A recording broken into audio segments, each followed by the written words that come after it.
அனைத்து உறவுகளுக்கும் வணக்கம்.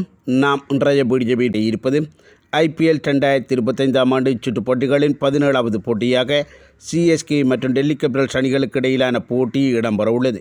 இந்த போட்டிக்காக சிஎஸ்கே மற்றும் டெல்லி கேபிட்டல்ஸ் ஆகிய இரண்டு அணிகளும் எவ்வாறான ஒரு பிளேயிங் 11ஐ அமைத்துக் கொள்ள போகின்றார்கள் என்பது தொடர்பாகவே நாம் முழுமையாக பார்க்கக்கூடியதாக காணப்படும். அதன் அடிப்படையில் பார்க்கின்ற சந்தர்ப்பத்தில் முதலில் சிஎஸ்கே அணியினை எடுத்து நோக்கின்ற சந்தர்ப்பத்தில் சிஎஸ்கே அணியானவர்கள் இறுதியாக விளையாடிய போட்டியிலே பயன்படுத்திய பிளேயிங் 11இலிருந்து பல மாற்றங்களுடனான ஒரு பிளேயிங் 11ஐ அவர்கள் இந்த போட்டிக்காக அமைத்துக் கொள்ள போகின்றார்கள். அதற்கமைய இரண்டு வீரர்களுடைய வருகை இடம்பெறக்கூடிய வாய்ப்புகளும் அதே போன்று துடுப்படுத்தாடுகின்ற நிலையில் கூட சில மாற்றங்கள் இடம்பெறக்கூடிய வாய்ப்புகளும் அமைந்திருக்கின்றது என்பது போன்றுதான் தகவல்கள் கிடைக்கப்பெற்றிருக்கின்றது. இதற்கமைய சிஎஸ்கே அணியினர் அமைத்துக் கொள்ளப் போகின்ற பிளேயிங் 11ஐ பார்க்கின்ற சந்தர்ப்பத்தில் தொடக்க வீரர்களாக ருத்துராஜ் கெய்க்வாட், டெவான் கொன்பே ஆகிய இரண்டு வீரர்களையும் இம்முறை களமிறக்கிக் கொள்ளப் போகின்றார்கள். இதே ஜோடிதான் கடந்த 2 வருடங்களாக மிகச்சிறந்த பெறுவர்களை வெளிப்படுத்தியிருப்பதன் அடிப்படையில் இதே ஜோடியினை இந்த போட்டிக்காக அவர்கள் மீளவும் களமிறக்குவது சிஎஸ்கே அணியினருக்கு ஒரு பலமான விடயமாகவே காணப்பட்டது. அடுத்து 3ஆம் இலக்க வீரராக ரச்சின் ரவீந்திரா, 4ஆம் இலக்க வீரராக ராகுல் திருப்பதி என இம்முறை தொடக்க வீரர்களாக களமிறங்கிய வீரர்களை இந்த 3ஆம் இலக்க மற்றும் 4ஆம் இலக்க வீரர்களாக களமிறக்கிக் கொள்ளப் போகின்றார்கள்.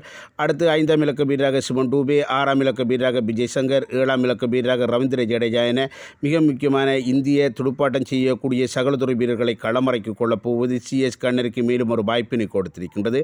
8ஆம் இலக்க வீரராக MS டோனி, 9ஆம் இலக்க வீரராக ரவிச்சந்திரன் அஸ்வின், 10ஆம் இலக்க வீரராக மதிஷபத்திரன, 11ஆம் இலக்க வீரராக கலீல் அகமட் அவர்களையும் அதே போன்று பந்துவீச்சு செய்கின்ற சந்தர்ப்பத்தில் 100 அகமட் அவர்களையும் பயன்படுத்திக் கொள்வதுதான் இந்த சிஎஸ்கே அணியுடைய வியூகமாக காணப்பட்டது. இதற்கமைய பார்க்கின்ற சந்தர்ப்பத்தில் 9 வரையான வீரர்கள் துடுப்பாட்டம் செய்யக்கூடிய ஆளுமை கொண்ட வீரர்களாகவும் அதே போன்று பந்து வீச்சாளர்கள் என்கின்ற முறையில் மதிஷபத்திரன, கலீல் அகமட் ஆகிய 2 வீரர்களை மட்டுமே பயன்படுத்திக் கொள்ளப் போகிறார்கள். தேவை ஏற்படுகின்ற சந்தர்ப்பத்தில் மிதவேக பந்து வீச்சாளர்களாக காணப்படுகின்ற சிவன் டூபே, விஜய் சங்கர் போன்ற வீரர்களை பயன்படுத்திக் கொள்வதற்கும் சுழற்பந்து வீச்சாளர்கள் என்கின்ற முறையில் 100 அகமட், ரவிச்சந்திரன் அஸ்வின், ரவீந்திர ஜடேஜா போன்ற வீரர்களை பிரதானமாகவும் தேவை ஏற்படுகின்ற சந்தர்ப்பத்தில் ரச்சின் ரவீந்திரா அவர்களையும் பயன்படுத்திக் கொள்கின்ற வியூகத்துடன் களமிறங்குவதன் அடிப்படையில் என்னை பொறுத்தவரை சிஎஸ்கே அணியுடைய பிளேயிங் 11ஆனது மிகவும் ஒரு பலமான ஒரு பிளேயிங் 11ஆகவே அமைந்திருக்கின்றது. மறுபக்கம் டெல்லி கேபிட்டல்ஸ் அணியினை பார்க்கின்ற சந்தர்ப்பத்தில் அவர்கள் இறுதியாக விளையாடிய போட்டியிலே பயன்படுத்திய அதே பிளேயிங் 11ஐத்தான் இந்த போட்டிக்காகவும் பயன்படுத்திக் கொள்ளப் போகின்றார்கள் என்பது தொடர்பான தகவல்கள் தான் கிடைக்கப்பெற்றிருக்கின்றது. இதற்குமே பார்க்கின்ற சந்தர்ப்பத்தில் அவர்களுடைய தொடக்க வீரர்களாக ஃபஃப் டு பிளஸி, ஜக்பிரேஷர் மக்கக் ஆகிய 2 வீரர்களும், 3ஆம் இலக்க வீரராக அபிஷேக் போரல், 4ஆம் இலக்க வீரராக KL ராகுல், 5ஆம் இலக்க வீரராக ரிஷன் ஸ்டாவ், 6ஆம் இலக்க வீரராக அசுதோஷ் சர்மா, 7ஆம் இலக்க வீரராக அக்ஷர் பட்டேல், 8ஆம் இலக்க வீரராக பிப்ராஜ் நிகம் ஆகிய வீரர்கள் களமிறக்கிக் கொள்ளப்பட உள்ளார்கள். அதன் அடிப்படையில் இந்த 8 வரையான வீரர்கள் துடுப்பாட்டம் செய்யக்கூடிய ஆளுமை கொண்ட வீரர்களாக இருப்பது இந்த இடத்திலே டெல்லி கேபிட்டல்ஸ் அணியினருக்கு ஒரு பலமான விடயமாக அமைந்திருக்கின்றது.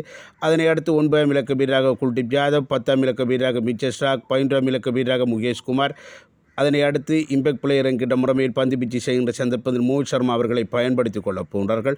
இதற்கமே பார்க்கின்ற சந்தர்ப்பத்தில் சுழற்பந்து வீச்சாளர்கள் என்கின்ற முறையில் குல்தீப் யாதவ், அக்ஷர் பட்டேல் ஆகிய 2 வீரர்களும் பிரதானமான வீரர்களாகவும் அதே போன்று பந்து வீச்சாளர்கள் என்கின்ற முறையில் முகேஷ் குமார், மோஹித் சர்மா, அதனோடு இணைந்தவாறு மிச்சல் ஸ்டார்க் ஆகிய வீரர்களும் முதன்மையான வீரர்களாக அமைந்திருப்பதன் அடிப்படையில் இந்த டெல்லி கேபிட்டல்ஸ் அணியுடைய பிளேயிங் 11 என்னை பொறுத்தவரையில் பலமான ஒன்றாகவே காணப்பட்டது. எனவே என்னை பொறுத்தவரையில் இந்த சிஎஸ்கே, டெல்லி கேபிட்டல்ஸ் ஆகிய 2 அணிகளும் இந்த போட்டிக்காக ஒரு தரமான ஒரு பிளேயிங் 11ஐ தான் அமைத்துக் கொள்ளப் போகிறார்கள் என்பது எனது எண்ணம். இது தொடர்பான தங்களுடைய கருத்துக்களை கமெண்ட் செக்ஷனில் தெரிவித்துக் கொள்ளுங்கள். மற்றும் வீடியோக்கு லைக் பண்ணுங்க, கமெண்ட் பண்ணுங்கள். நன்றி, வணக்கம்.